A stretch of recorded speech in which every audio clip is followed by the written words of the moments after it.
Maya Chen stood in the arrival bay of Sentinel Prime Station and tried not to show her fear.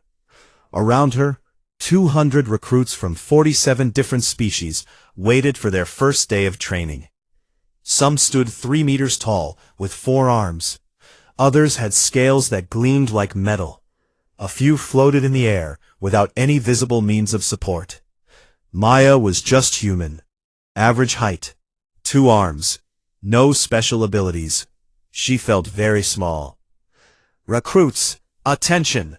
The voice boomed across the bay like thunder. A massive figure stepped forward. War Master Krell was a Crothian, built like a tank, with gray skin thick as armor plating. His 4 eyes fixed on the gathered recruits.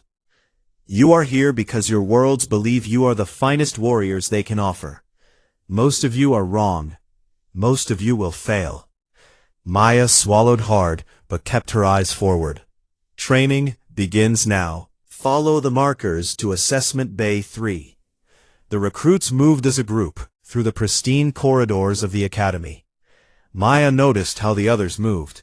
The Velkari recruits seemed to glide, their movements perfectly smooth. The Thoraxians marched in perfect sync, their exoskeletons clicking with each step. Even the other humans in the group looked more impressive than her. They were all military champions from Earth's various nations.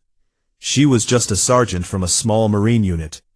The politicians had chosen her to represent the diversity of human experience, which meant she was here to fill a quota. The assessment bay was enormous. Equipment filled the space, most of it completely unfamiliar. Holographic displays showed scoring systems in multiple languages. "First test," Krell announced. "Strength." Maya watched as recruit after recruit approached the machine. The Crothians lifted weights that would crush a car. The Thoraxians pressed loads that bent the metal bar. Even the smaller species managed impressive displays. When Maya's turn came, she stepped up to the machine. She lifted what she could. The number that appeared on the display brought laughter from several recruits. "Bottom 15%, Krell said flatly. "Next test, speed." The pattern repeated. Maya ran her fastest on the track. She finished in the bottom 20%. The Velkari had moved so fast they were almost invisible. The insectoid Zarkai had covered the distance in seconds. Endurance test, reaction time test, combat simulation. Every assessment showed the same result. Maya was below average in nearly everything. By the end of the day, her scores were displayed for all to see. Out of 200 recruits, Maya Chen ranked 197th overall. "Sergeant Chen," Krell's voice cut through the murmur of the other recruits, "step forward." Maya's legs felt like water, but she walked to stand before the War Master. "Your scores are pathetic," Krell said. Every recruit in the bay could hear him. "You are weaker than most species here, slower than almost all. Your reflexes are mediocre. Your endurance scores are unremarkable." He leaned down, his 4 eyes boring into her. "Why are you here?" He straightened up. "I give you 2 cycles before you quit." "Dismissed." Maya returned to her place in formation. Her face burned with shame. She could feel the stares, hear the whispered comments in a dozen languages. Some she understood. Most she didn't need to understand. The tone said enough. That night, in the barracks, Maya lay on her assigned bunk. The room housed 20 recruits from different species. Most ignored her. A few made their contempt clear. "The human should leave now," one Thoraxian said loudly. "Save herself the embarrassment." "2 cycles is generous," another replied. "I say 1. Maya closed her eyes and said nothing. She had heard worse during her years in the Marines. She had survived worse. A soft sound made her open her eyes. A Velkari stood beside her bunk. They were tall and thin, with skin that seemed to shimmer with colors. "I am Zixthar," the alien said. Their voice was musical. "I noticed you today." "Hard not to notice the failure," Maya said quietly. "I noticed you did not quit," Zixtar said. Each test showed you struggling. Each test showed you were less capable than others. But each test you completed. You did not stop. You did not ask for mercy. You simply continued. Maya sat up slightly. What's your point? Among my people, we have a saying. The tree that bends in the storm survives when stronger trees break. Zixtar tilted their head. You are not strong like the Crothians. You are not fast like my people. But I watched your face during the tests. You do not break easily. Thanks, I guess, Maya said. It was not a compliment. It was an observation. Zixtar moved away, though I suppose time will show if observation becomes truth. The next morning, training began in earnest. Krell drove them through combat drills, endurance runs, tactical simulations. He seemed to take special pleasure in pairing Maya with the largest, strongest recruits.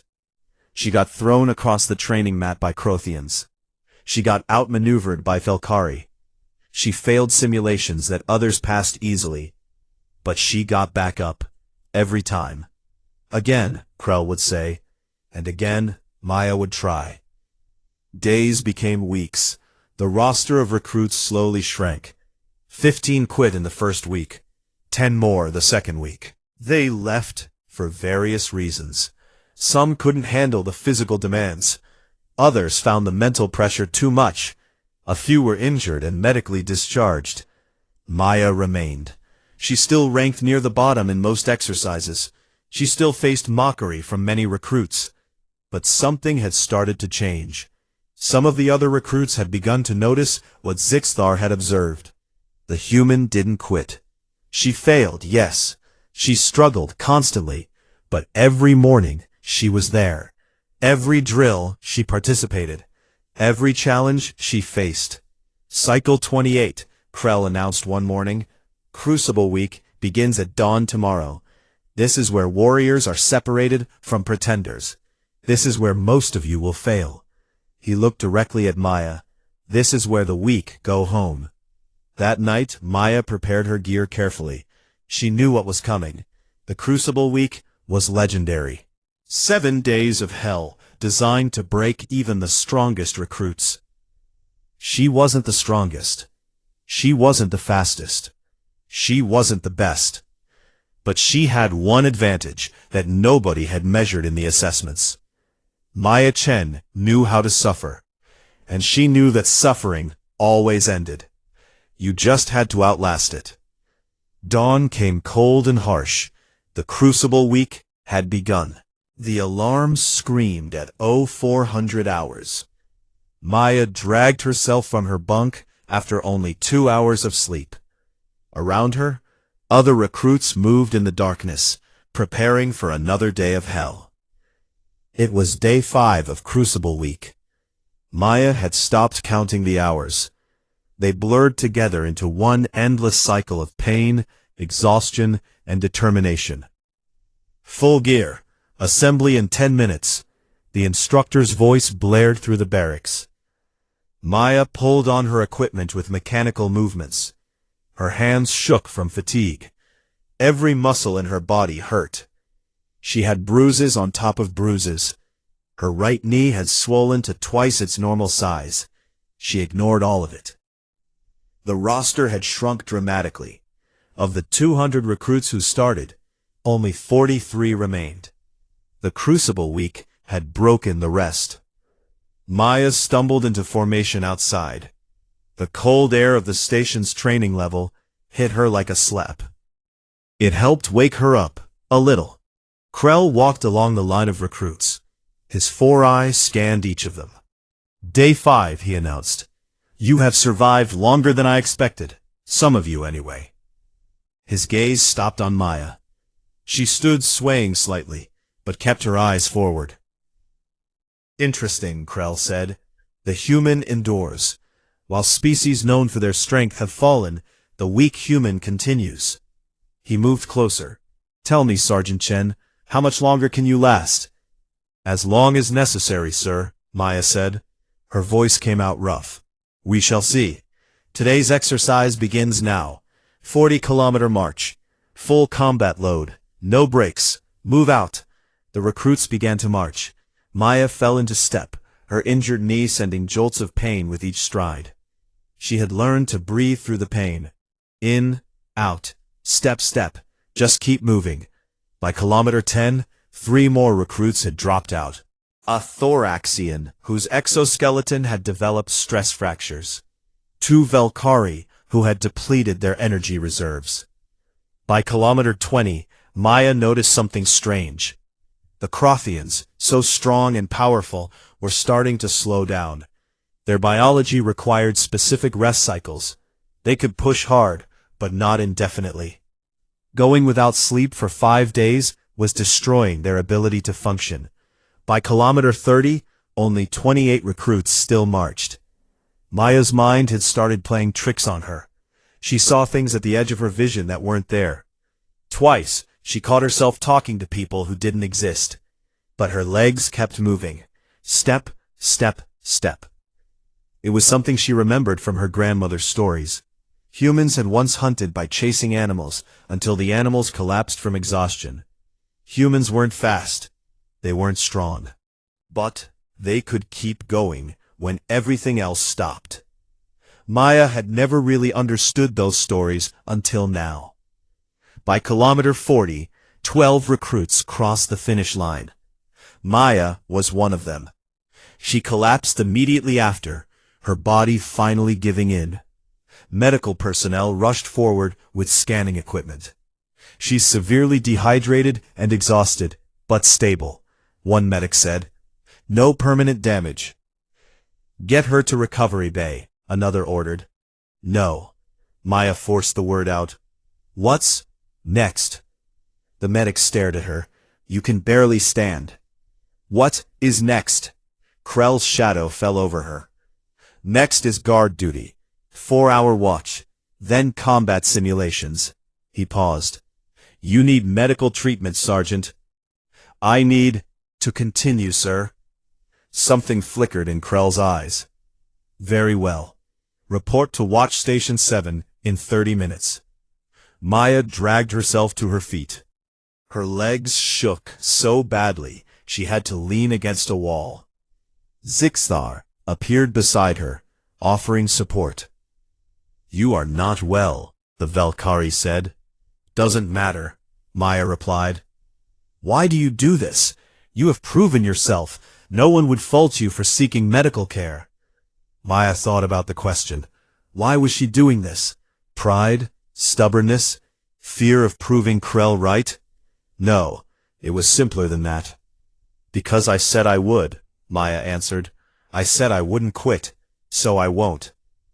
The next 2 days were a nightmare. Maya couldn't remember them clearly afterward. She knew she stood watch, though she hallucinated for most of it. She knew she ran combat simulations, though her scores were terrible. She knew she ate at some point, though she couldn't taste anything. She also knew that around her, more recruits fell. The Zarkai, with their incredible reflexes, couldn't handle the sleep deprivation.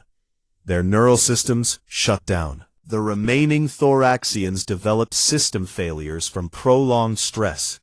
Even more Crothians had to withdraw when their mandatory rest cycles were overdue. By day 7, only 15 recruits remained standing. Krell called them to formation at dawn.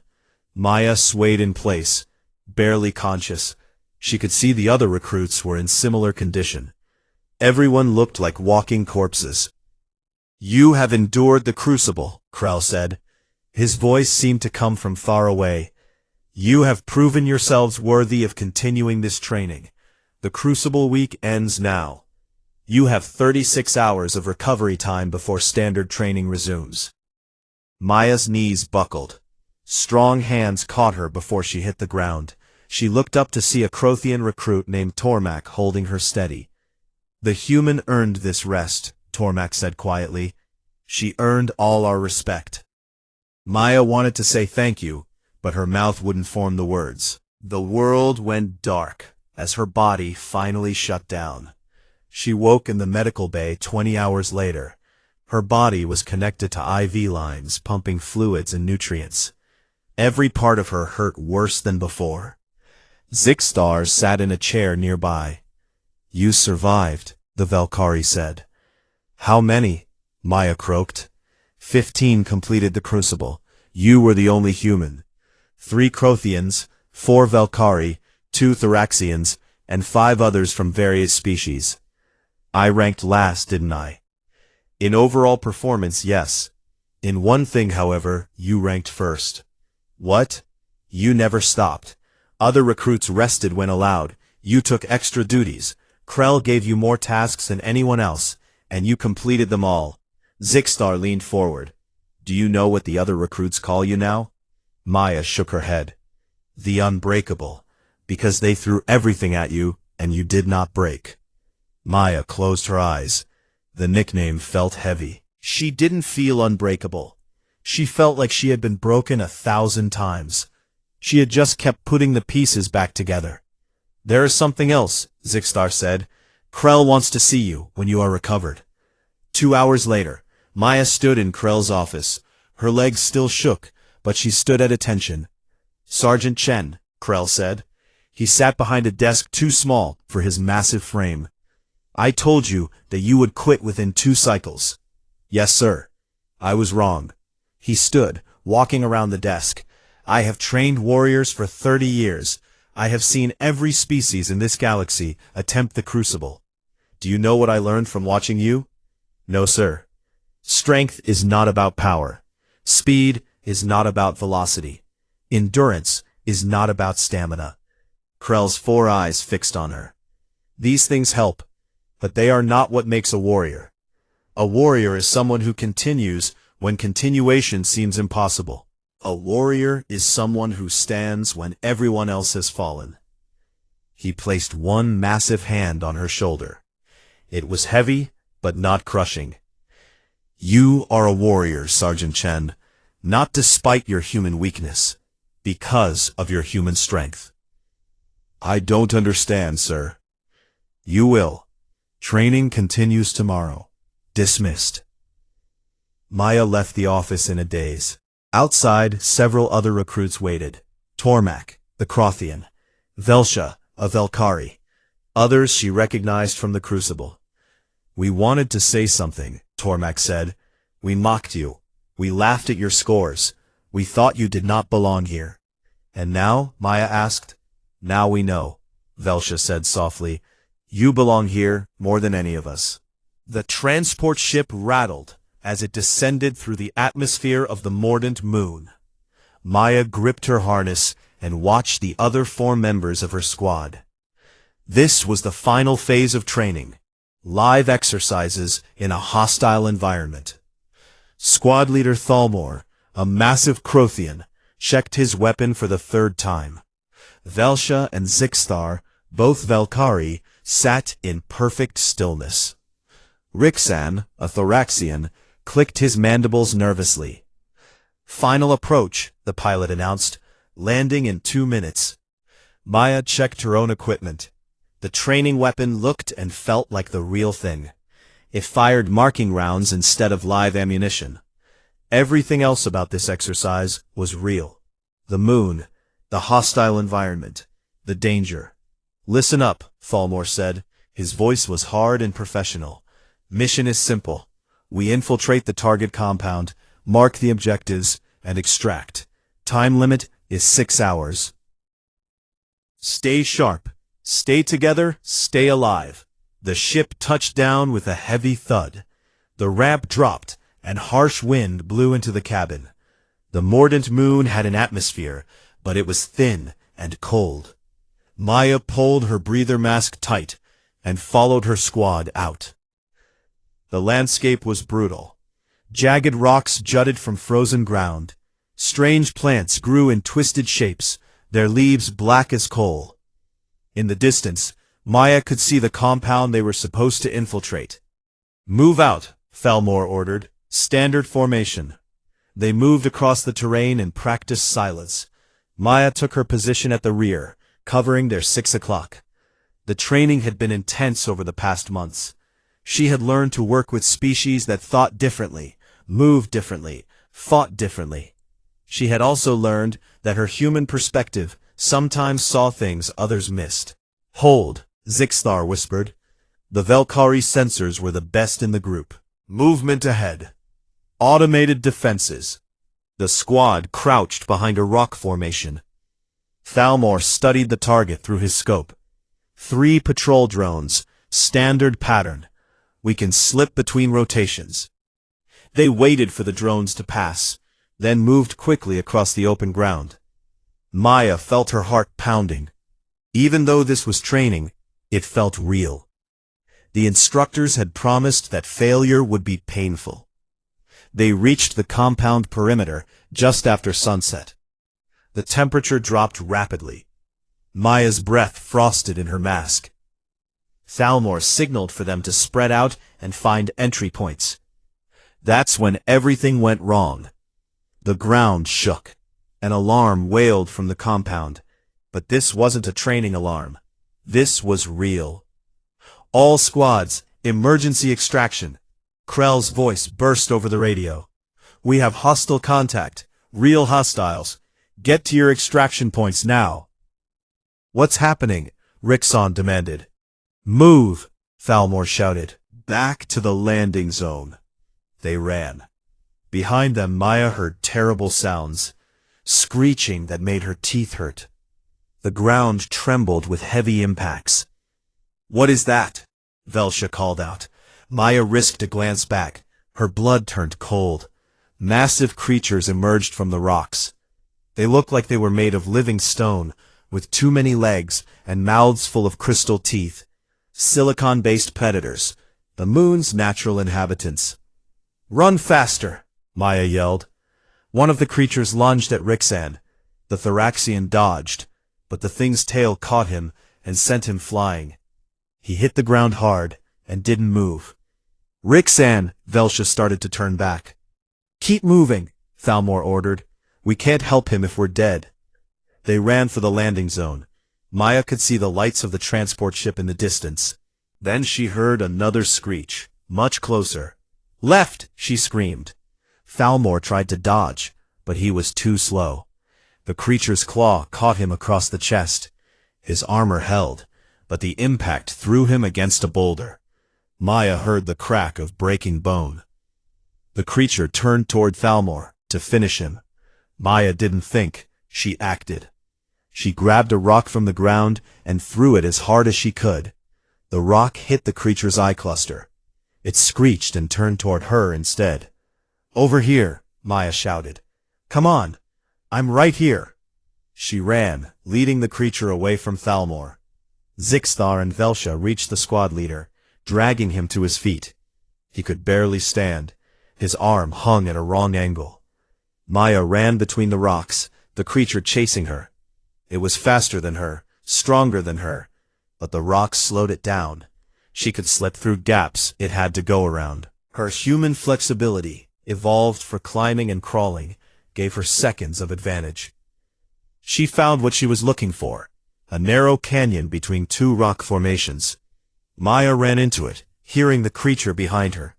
She reached into her pack as she ran, pulling out flares and emergency supplies. At the end of the canyon, she turned. The creature charged toward her, too big to turn around in the narrow space. Maya lit 3 flares at once and threw them at the creature. The bright light and heat made it recoil. These things lived underground in the cold and dark. The fire terrified them. Maya pulled out more supplies, emergency heat packs, chemical lights, anything that would burn or glow. She created a wall of light and heat between her and the creature. It screeched, but backed away. "Maya, where are you?" Zixthar's voice came over the radio. "East Canyon. I'm pinned down but safe for now." "We're coming for you. Get Thalmor to extraction. He needs medical now." Silence on the radio. Then Thalmor's strained voice. "Sergeant Chen, that's an order. Get to extraction." "Working on it, sir. Just need these things to back off." Maya's mind raced. She couldn't stay here forever. Her light sources would run out, but she couldn't outrun these creatures in open ground. Then she remembered something from Earth's history. from her grandmother's stories again. Humans had used fire to hunt, to defend, to control animals. Fire was one of humanity's oldest tools. She gathered the driest plant material she could find. The black leaves crumbled in her hands. She piled them up and used her flares to light them. The plants burned with thick, acrid smoke. The creatures hated it even more than the light. They retreated further.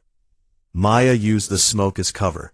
She moved along the rocks, staying low, using the terrain. The creatures could still smell her, but the smoke confused them. She could hear them circling, searching. It took her 2 hours to reach the extraction point. The transport ship was still there, ramp down, lights on. Zixstar stood at the ramp, scanning the darkness. "There," the Valkyrie shouted. "She's alive." Maya stumbled into the light. Hands pulled her up the ramp. The door sealed behind her. Inside, a medic worked on Thalmor. His injuries were serious, but stable. Rixan was already aboard, unconscious but alive. Another squad had found him. "You led that thing away from us," Thalmor said through gritted teeth. "You saved my life." "Just doing my job, sir," Maya said. "No," Velsha stepped forward. "You did more. You thought like a human. We would have tried to fight that creature or outrun it. You did neither. You used tools. You used fire. You adapted. My people have a long history of being weaker than the things trying to kill us," Maya said quietly. "We learned to be creative." The ship lifted off. Below, the mordant moon's surface crawled with the stone creatures. The training exercise had become a rescue mission. All squads were accounted for. There had been injuries, but no deaths. Krell met them at the landing bay. He looked at the wounded, then at Maya. "I heard the recordings," he said. "You disobeyed your squad leader's order to extract." "Yes, sir. I accept full responsibility." Krell's 4 eyes studied her.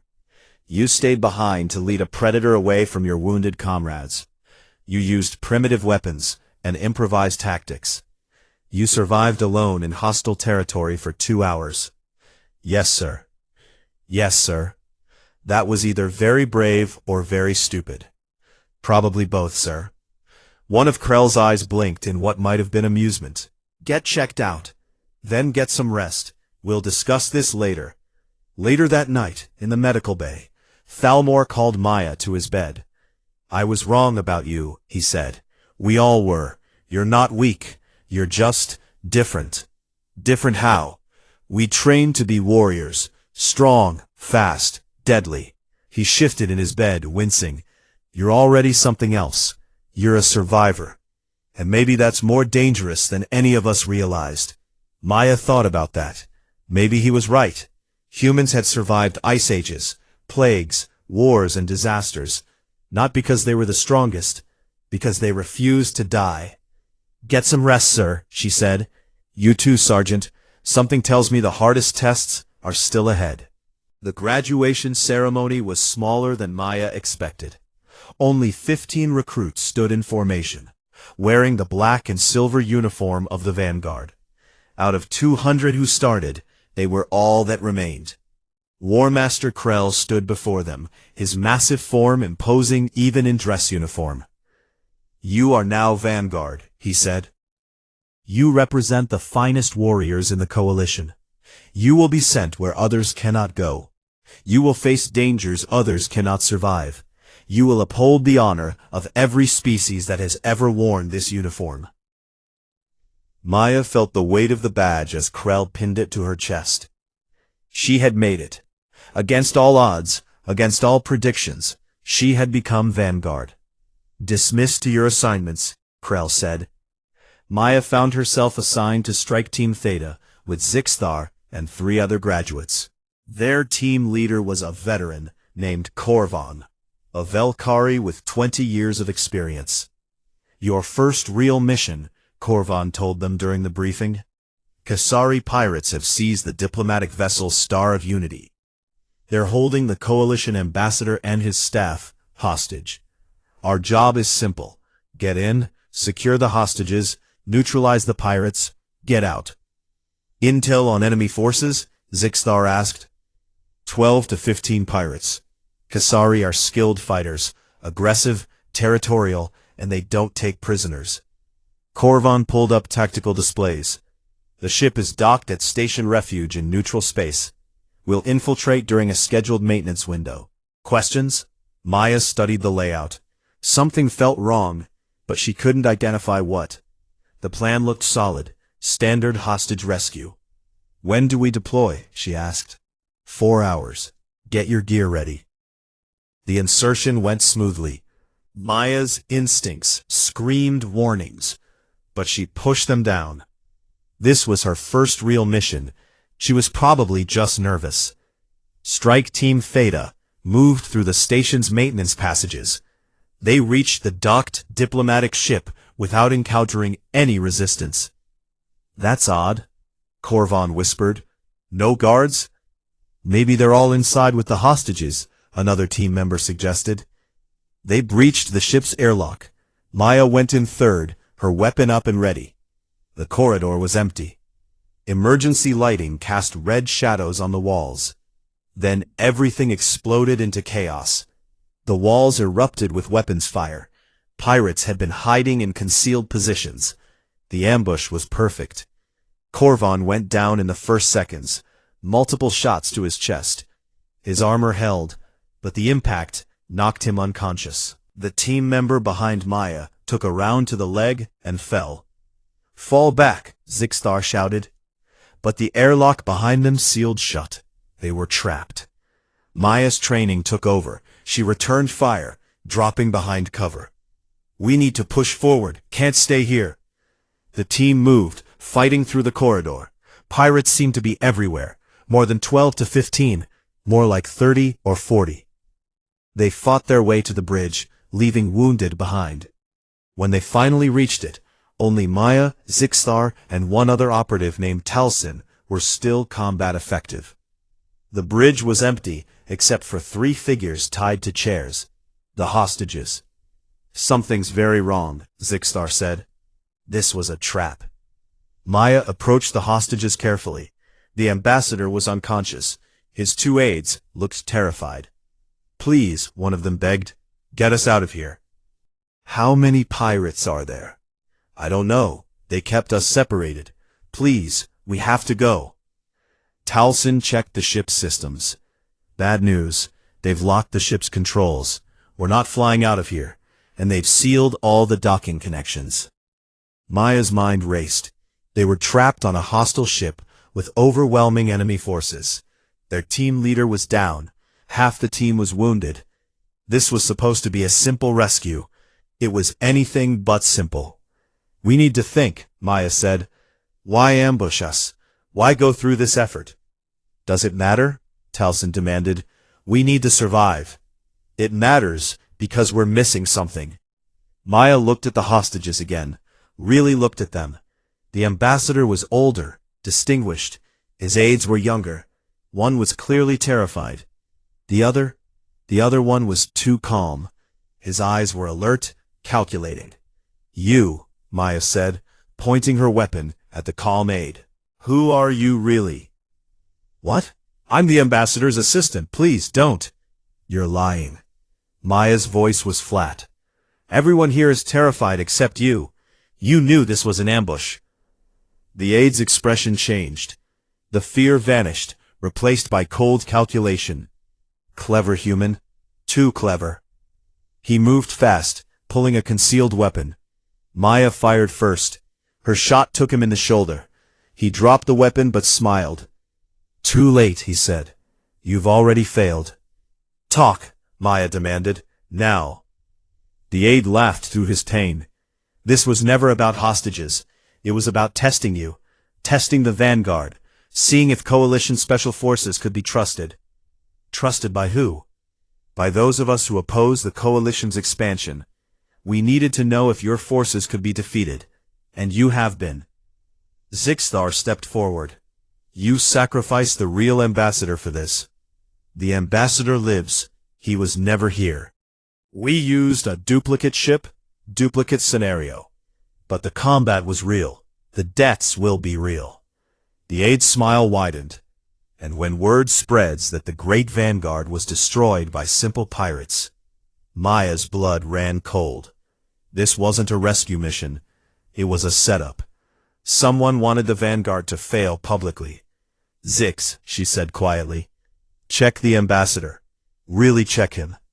Zixthar scanned the unconscious figure. "It's a synthetic. A very good one, but not real. So we're on a fake ship with fake hostages, fighting real pirates who are being paid to kill us," Maya summed up. "And if we die here, it damages the Vanguard's reputation. If we kill all the pirates, they'll claim the coalition murders civilians." "A perfect trap," Talson said bitterly. "Not perfect," Maya said. "They made one mistake." "What's that?" "Rescue hostages, eliminate threats, extract." Maya's mind worked through the possibilities. But standard procedure doesn't work here. She activated her calm. "Theta to command. We have a situation." Static answered her. "Jammed," Zixthar confirmed. Maya looked at her teammates. "We have wounded out there. We have pirates trying to kill us. And we have people who set this up wanting us to fail." She took a breath. "So we're going to do something they won't expect." "What?" Talson asked. "We're going to save the pirates." Both operatives stared at her. "Explain," Zixthar said. "Think about it. The pirates are being used. Someone hired them to ambush us. But if we can prove this was a setup, if we can show the pirates were manipulated too, then the conspiracy fails."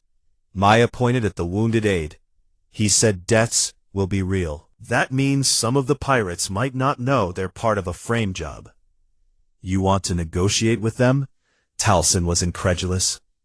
"They just killed our team leader."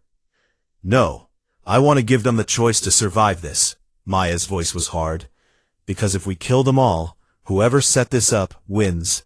But if we expose the conspiracy and let the pirates live to testify—" Zixthar's colors shifted to understanding. "The conspirators lose everything." "It's insane," Talson said. "It's human," Maya replied. "We're good at turning impossible situations around." Over the next hour, Maya did something no Vanguard operative had ever done. She negotiated with the enemy while under fire. Using the ship's comm system, she broadcast to the pirates. She told them about the conspiracy.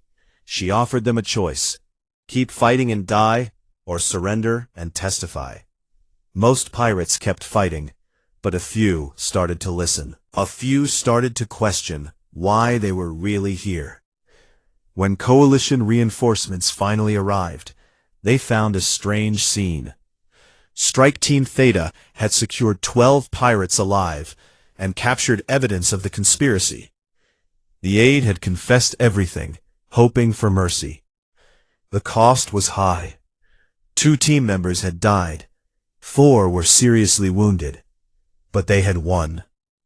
The debriefing took days. Coalition Command was shocked by Maya's tactics. Negotiating with the enemy during combat was unprecedented. Showing mercy to active hostiles was unthinkable. But it had worked. The conspiracy was exposed. Political factions trying to undermine the coalition were revealed. The surviving pirates testified, proving they'd been manipulated. War Master Krell called Maya to his office. "Your actions during the Kasari incident have caused significant debate," he said. "Many believe you violated protocol. I did. You chose to save enemy combatants rather than eliminate them." "Yes, sir." Krell leaned back in his chair. "Tell me why." "Because dead pirates couldn't tell us who hired them. Because killing them all would have given the conspirators what they wanted." Maya met his eyes. "And because they deserved a chance to make a different choice." "That last reason," Krell said quietly, "that is very human." "Is that bad?" "I don't know yet." Krell stood. "What I do know is that your approach worked. You saw a bigger picture than tactical victory. You understood that sometimes the mission is more complex than the briefing suggests." He walked to his window, looking out at the stars. "The coalition is watching you now, Sergeant Chen. Your human way of thinking, your ability to adapt, To show mercy when we expect ruthlessness. To be ruthless when we expect mercy. He turned back to her. You're changing what it means to be Vanguard. I'm not sure if that's good or dangerous. Maybe both, sir. Probably both. Krell almost smiled. Dismissed. The lecture hall at Sentinel Prime Academy was packed with new recruits. 200 young beings from across the coalition sat in eager anticipation. Their instructor, a middle-aged Velkari named Professor Zelthar, stood at the podium. Today we discuss the Chen Doctrine, Zelthar began. The tactical and strategic principles that revolutionized coalition special operations 50 years ago. But before we examine the doctrine, we must understand the person who created it. A holographic display appeared. It showed a young human woman in basic training uniform. Her scores were displayed beside her image. Bottom 5% in strength. Bottom 10% in speed. Below average in nearly every physical category. This is Sergeant Maya Chen on her first day at this very academy, Zelthar continued. By all conventional measures, she should have failed. War Master Krell publicly predicted she would quit within 2 cycles. Every instructor, every recruit, believed she did not belong here. The display shifted to show the Crucible week results. 15 recruits crossing the finish line. Maya was one of them. She survived what 92% could not. Not through superior strength or speed, but through something we had not yet learned to measure. Endurance, adaptability, refusal to surrender. A young Crothian recruit raised his hand. Professor, the records show she ranked last in combat scores during the Crucible. How is that revolutionary? An excellent question. Let me show you something. Zelthar changed the display. This is the Mordant Moon incident. Watch carefully. The hologram played the recording. The recruits watched as Maya led the stone creature away from her wounded squad leader. They saw her use improvised weapons, create fire, employ tactics none of the alien recruits had considered. She was the weakest member of her squad in physical terms, Zelthar said, but she saved them all. She thought differently. Where others saw strength as the solution, she saw creativity. Where others saw a fight-or-flight decision, she saw a third option. This is the core of the Chen Doctrine. Adaptation over convention. The display changed again. Now it showed the Kasari incident. This mission was designed to fail, Zelthar explained. A conspiracy to discredit the Vanguard program. Standard protocol would have resulted in death or defeat. But Chen recognized the trap and did something unprecedented. She negotiated with active hostiles during combat. She offered mercy to enemies trying to kill her. And in doing so, she exposed the conspiracy and prevented a political catastrophe. But that violates standard engagement protocols. Yes, it did. And that's the point. Zelthar's color shifted to emphasize his words. Before Chen, we had strict protocols for every situation. We valued following procedure over achieving mission goals. Chen showed us that sometimes, completing the mission requires breaking the rules. The professor walked among the seats. Let me read you something from Chen's own report after the Kasari incident. He pulled up a text display and read aloud. Standard training teaches us to identify threats and neutralize them. But humans have survived not by being the biggest threat, but by being the smartest adapters. We learn to turn enemies into allies. We learn to use defeat as information. We learn that the best victory is the one where everyone survives to learn from it. Zelthar paused. Those words changed everything. Within 5 years, coalition forces had restructured their entire training program. We now teach flexibility over rigidity. We encourage questions over blind obedience. We value survival over martyrdom. But Professor, another recruit asked, didn't this make us weaker, less disciplined? Let me answer that with numbers. Before the Chen Doctrine, Vanguard operations had a 40% casualty rate. After implementation of her principles, that rate dropped to 12%. Mission success rates increased from 67% to 91%. And perhaps most importantly, peaceful resolution rates increased from near 0 to 38%. The recruits murmured among themselves. The numbers spoke clearly.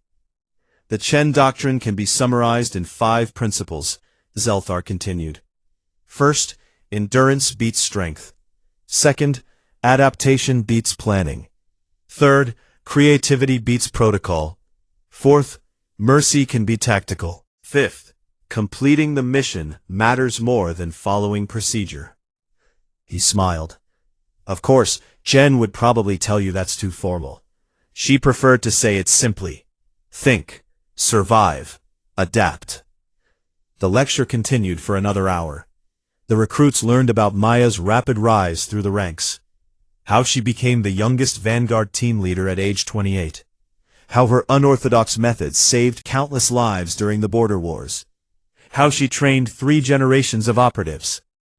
When the lecture ended, the recruits filed out, still discussing what they had learned. Zelthar began collecting his materials. "You make me sound far more impressive than I was," a voice said from the doorway. Zelthar turned. An elderly human woman stood there, her hair silver, her face lined with age. But her eyes were sharp and clear. She wore the uniform of a fleet admiral, her chest heavy with medals. "Fleet Admiral Chen," Zelthar said warmly, "I did not know you were attending today's lecture. I was in the area. Thought I'd listen to your version of history." Maya walked slowly into the hall. "You left out the parts where I was terrified, where I failed, where I got people killed." "Those are in the advanced courses," Zelthar replied gently. "Today's lesson was about inspiration." Maya looked at the holographic display, still showing her young face. "I barely recognized that person." She recognized something important, though, something that changed the galaxy. "I just did what I had to do, what any human would do." "Exactly. And that's what we needed, a human perspective." Zelthar gathered his materials. "I have another engagement. Will you attend the memorial service later?" Maya nodded. "I'll be there." After Zelthar left, Maya stood alone in the lecture hall. She walked to the podium and looked out at the empty seats. Had it really been that long? Her comm chimed. "Admiral, your transport is ready." "Thank you. I'll be there shortly." She made her way through the academy corridors. Everything looked the same, yet different. More humans now, more integration between species. The mockery and doubt she'd faced was gone, replaced by respect. The memorial service was held in the Academy's Hall of Honor. Hundreds attended. War Master Krell had passed away at the impressive age of 147. He had trained warriors for 70 years, longer than any instructor in Coalition history. Maya stood before his memorial stone. It was carved in traditional Krothian style, listing his achievements in flowing script. "You were right, you know," she said quietly to the stone. "I almost quit a dozen times. You saw that, didn't you?" He did. Maya turned. An older Krothian approached. She recognized him immediately. Tormak, who had been her fellow recruit. "Tor," she said warmly, "I didn't know you'd be here. Krell trained me personally after graduation. I became an instructor myself." Tormak stood beside her. "He spoke of you often in his later years. Probably complained about my recklessness." "Actually, no. He said you were his greatest success." Tormak gestured to the memorial. "There's something he wanted you to have. He left instructions." He handed Maya a data chip. "He recorded this 30 years ago, meant for you to hear after his death." Maya inserted the chip into her comm. Krell's voice, younger and stronger than his final years, filled her ears through a private channel. "Sergeant Chen, if you are hearing this, I am gone. Good. I prefer you remember me as I was, not as I became." There was a pause. "I have a confession. That first day, when I said you would quit in 2 cycles, I lied." Maya's eyes widened. "I knew you would not quit. I read your file. I saw your service record, 17 commendations for courage, 3 times, you refused medical discharge for injuries. You had already proven you could endure. Krell's voice carried something that might have been amusement. But you needed to prove it to yourself, and to everyone else. So I ridiculed you. I gave you harder tasks than anyone. I pushed you beyond reasonable limits, not to break you, to forge you. Maya felt tears on her cheeks. I never doubted you would survive training, Sergeant. I doubted the galaxy was ready for what humanity would become. You were the first, but not the last. Your species brought something we desperately needed, the refusal to accept defeat, the ability to find hope in hopeless situations, the understanding that strength comes in many forms. The recording continued. You changed the coalition, Maya Chen. You changed me. I am honored to have been your instructor, even if I was a bastard about it. The recording ended with what sounded like a chuckle. Maya wiped her eyes. Tormach placed a gentle hand on her shoulder. He meant every word, the Crothian said. You were his proudest achievement. Later, as Maya prepared to leave the academy, she walked past the training grounds. A new class of recruits was running drills. She paused to watch. Among them, she spotted 3 young humans. They ran with determination, keeping pace with larger, stronger species. One of them fell during an obstacle course. Without hesitation, the recruit got back up and continued. Maya smiled. That human stubbornness, that refusal to quit. A young Velkari instructor stood nearby, monitoring the recruits. She noticed Maya and straightened to attention. Admiral, I didn't see you there. Just watching. They look good. Thank you, ma'am. It's an honor to train them. The instructor hesitated. I've read all about you. The Chen Doctrine is the foundation of everything we teach now. Don't believe everything you read. I was just a recruit who was too stubborn to quit. With respect, Admiral, you are more than that. You changed what we thought was possible. Maya watched the recruits continue their training.